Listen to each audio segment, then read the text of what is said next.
Bill, I thought. My heart was pounding now. With an overwhelming sense of relief, I spotted the Lincoln parked close to the door. I turned the key in the driver's door and it clicked open. When I opened the door, the dome light came on, but there didn't seem to be anyone here to see it. I tucked my little bundle of belongings on the passenger seat and I eased the driver's door almost shut. I found a little switch and turned off the dome light. I took a precious minute to look at the dashboard, though I was so excited and terrified it was hard to focus. Then I went to the rear of the vehicle and unlocked the trunk. It was just huge, but not clean like the interior. I had the idea that Eric had gathered up all the large contents and tossed them into the trash, leaving the bottom littered with cigarette rolling papers, plastic bags, and spots of white powder on the floor. Well, okay. That couldn't be too important.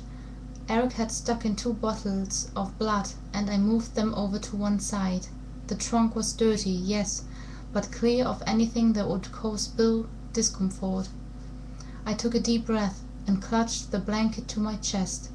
Wrapped in its folds was the stake that had hurt me so badly. It was the only weapon I had, and despite its grisly appearance, it was still stained with my blood and a little tissue. I had retrieved it from the wastebasket and brought it with me. After all, I knew for sure it could cause damage.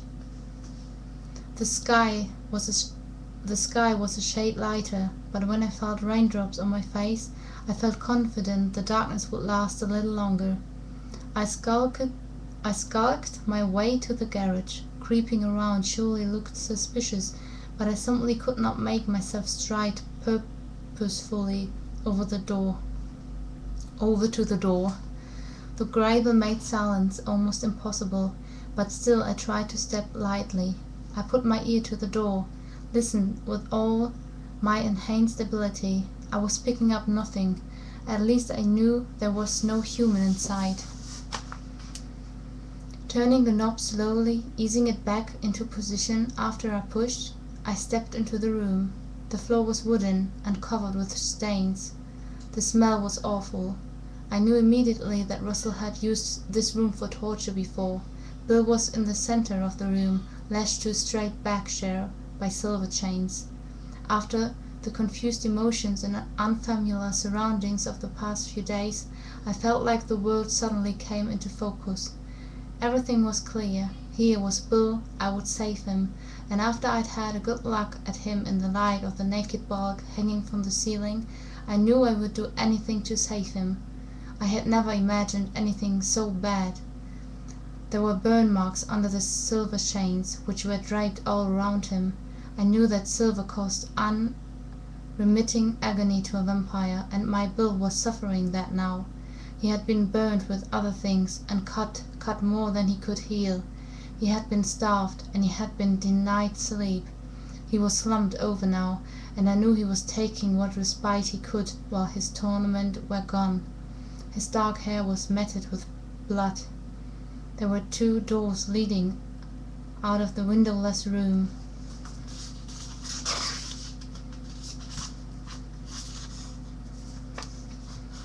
I'm gonna leave out a bit.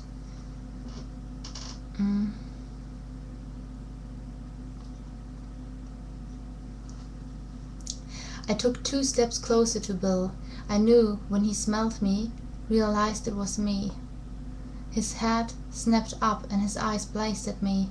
A terrible hope shone in his filthy face.